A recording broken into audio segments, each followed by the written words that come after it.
Bismillahirrahmanirrahim. Assalamualaikum warahmatullahi wabarakatuh. Bagaimana kabar anak-anak hari ini?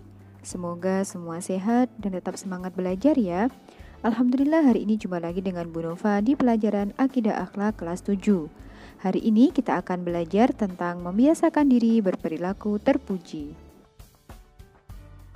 Anak-anak, kita tahu bahwa manusia tidak akan luput dari kesalahan. Dan sebaik-baik orang yang berbuat salah adalah orang yang mau bertaubat. Karena hukum bertaubat adalah wajib bagi orang yang melakukan dosa atau kesalahan. Taubat merupakan salah satu akhlak terpuji yang harus kita biasakan dalam kehidupan kita sehari-hari. Pada pembelajaran kali ini, kita akan belajar akhlak terpuji yang pertama, yaitu taubat. Kata taubat berasal dari bahasa Arab, yaitu taba yatubu, yang berarti bermaksud mengampuni atau menyesal. Taba juga bisa berarti kembali. Orang yang kembali kepada Allah berarti orang yang awalnya berada dalam larangan-larangan Allah yang kemudian kembali menuju perintah-perintahnya. Orang yang ada dalam sifat-sifat tercela kemudian kembali menuju sifat-sifat terpuji. Mereka kembali kepada Allah setelah meninggalkannya. Hukum bertaubat adalah wajib bagi orang yang melakukan kesalahan.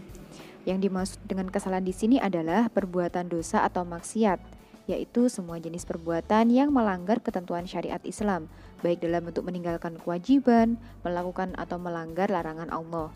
Terkait dengan hal ini, Allah Subhanahu wa taala berfirman pada surat An-Nur ayat 31. A'udzu billahi minasyaitonir rajim. Bismillahirrahmanirrahim. وَتُوبُوا إِلَى اللَّهِ جَمِيعًا أَيُّهَا الْمُؤْمِنُونَ لَعَلَّكُمْ تُفْلِحُونَ, yang artinya, dan bertobatlah kamu semua kepada Allah, wahai orang-orang yang beriman, agar kamu beruntung. Agar tobat kita diterima oleh Allah Subhanahu wa taala, kita harus melakukan taubatan nasuha, yaitu penyesalan di hati, pengikraran istighfar dengan mulut, dan tindakan untuk tidak mengulangi dosa yang telah dilakukan untuk selamanya. Perintah ini juga tertuang pada Al-Quran surat At-Tahrim ayat 8. A'udzu billahi minasyaitonir rajim.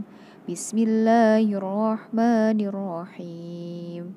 Ya ayyuhalladzina amanu tubu ilallahi taubatan nasuha, yang artinya, wahai orang-orang yang beriman, bertobatlah kepada Allah dengan taubat yang semurni-murninya. Seseorang yang dianggap telah bertobat, yaitu orang yang telah kembali kepada Allah dan melepaskan diri dari belenggu yang membuat ia terus-menerus melakukan dosa. Berikut ini ciri-ciri dari orang yang bertobat. Yang pertama, menjaga hati dan anggota badannya dari perbuatan maksiat. Yang kedua, menjauhi orang yang selalu berbuat maksiat. Dan yang ketiga, selalu menyiapkan diri untuk mati, menyesal atas dosa yang pernah diperbuat, dan minta ampun terhadap dosa-dosa yang telah lalu, serta bersungguh-sungguh dalam hal melakukan amal soleh dan hal ketaatannya kepada Allah Subhanahu wa taala. Tobat ini harus dilakukan dengan ikhlas, artinya yang mendorong dia untuk bertobat bukanlah orang lain, akan tetapi atas dasar kecintaannya terhadap Allah Subhanahu wa taala. Berikut ini contoh perbuatan tobat yang bisa kita temukan dalam kehidupan kita. Suatu hari, Bu Fatimah yang merupakan seorang guru menerangkan tentang seorang anak yang durhaka kepada ibunya. Anak tersebut pernah membantah perintah ibunya dan pernah berkata tidak sopan kepada ibunya. Mendengar cerita tersebut, Doni teringat sikapnya selama ini yang sering durhaka kepada ibunya. Ia sangat menyesali perbuatannya. Setibanya di rumah, Doni segera meminta maaf kepada ibunya serta berjanji tidak akan mengulangi perbuatannya lagi. Keesokan harinya, ia bersikap ramah dan lemah lembut terhadap ibunya. Doni juga memperbanyak beristighfar dan meminta ampun kepada Allah Subhanahu wa taala atas perbuatan yang selama ini ia lakukan. Anak-anak, Allah Subhanahu wa taala selalu membukakan pintu taubat seluas-luasnya bagi umatnya yang melakukan dosa. Oleh karena itu, seorang yang bertobat haruslah memiliki penyesalan yang mendalam dan bertekad untuk tidak mengulangi dosa tersebut di masa yang akan datang. Tobat yang merupakan kewajiban bagi setiap muslim ini juga memiliki hikmah serta manfaat yang sangat besar bagi muslim itu sendiri. Di antara hikmah yang dapat dipetik adalah yang pertama, mendapatkan cinta dari Allah Subhanahu wa taala. Yang kedua, diampuni segala dosa-dosanya oleh Allah Subhanahu wa taala. Yang ketiga, didoakan oleh para malaikat. Yang keempat, memperlancar rezeki. Dan yang kelima, dijauhkan dari segala mara bahaya. Jika ada orang yang mengatakan telah bertobat, namun ia masih bertekad untuk melakukan maksiat, maka tobatnya pada saat itu belum benar, karena tobatnya hanya sementara. Tobat yang ia lakukan tidak mencerminkan bahwa ia menyesali atas dosa-dosa yang telah diperbuatnya. Berikut ini adalah perilaku yang dapat membiasakan diri untuk selalu bertobat. Yang pertama, tidak memandang remeh dan menyepelekan perbuatan dosa walau sekecil apapun. Yang kedua, berusaha menutupi perbuatan dosanya atau aibnya dengan melakukan perbuatan terpuji sesuai kemampuan yang dimiliki. Yang ketiga, merasa tidak senang apabila melihat orang lain berbuat dosa. Yang keempat, memperbanyak bergaul dengan orang-orang soleh. Dan yang kelima, bersikap hati-hati dalam bergaul dengan siapapun dan dalam hal memilih teman.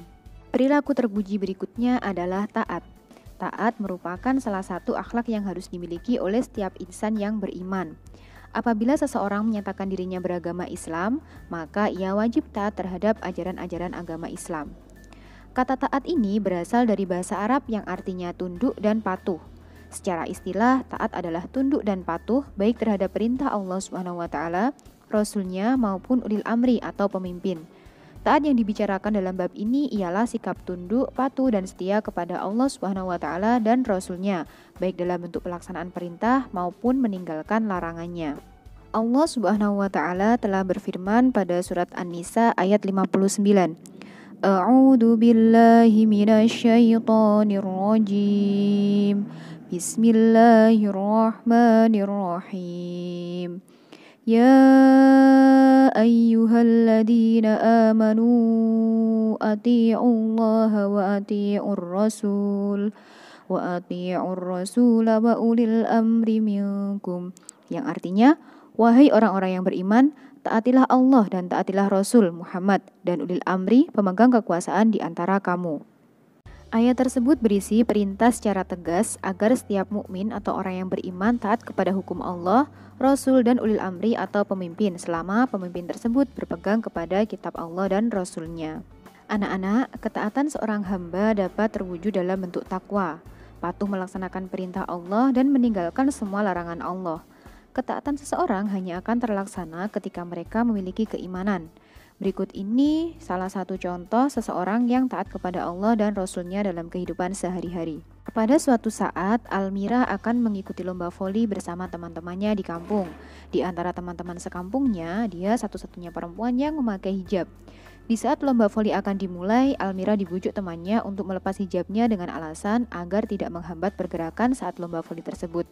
Dalam hal ini, Almira tetap teguh pada pendirian dengan menolak bujukan temannya dan tetap ingin mengenakan hijab sebagai penutup aurat. Almira merupakan contoh orang yang berakhlak terpuji. Dia mentaati perintah Allah SWT yang mewajibkan perempuan muslim untuk menutup auratnya. Allah SWT tidak akan memerintahkan keburukan bagi umatnya. Apa saja yang menjadi perintahnya adalah yang terbaik bagi umatnya.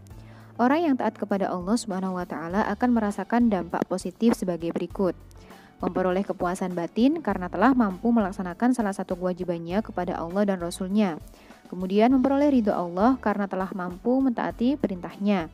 Selanjutnya, memperoleh kemenangan atau keuntungan yang besar, sesuai dalam firman Allah pada surat An-Nisa ayat 13. Ketaatan Allah dan Rasul-Nya harus dibiasakan dalam perilaku hidup sehari-hari, sehingga menjadi watak seorang muslim. Cara membiasakan diri untuk taat kepada Allah dan Rasul-Nya antara lain, yang pertama, segera mempersiapkan diri untuk sholat apabila sudah tiba waktunya. 2. Melatih diri untuk disiplin dalam berbagai hal, termasuk belajar dan mengerjakan tugas sekolah. Yang ketiga, selalu disiplin dalam mengikuti tata tertib sekolah, baik dilihat guru maupun tidak. Dan yang keempat, senantiasa menjaga diri agar tidak melakukan hal-hal yang dilarang oleh agama, walaupun sedang sendirian, tidak ada orang lain yang melihat. Baik anak-anak, sekian untuk materi kita hari ini. Akhlak terpuji yang berikutnya akan Bu Nova sampaikan di video yang lain. Semoga apa yang kita pelajari hari ini bermanfaat. Dari Bu Nova kurang lebihnya mohon maaf. Wassalamualaikum warahmatullahi wabarakatuh.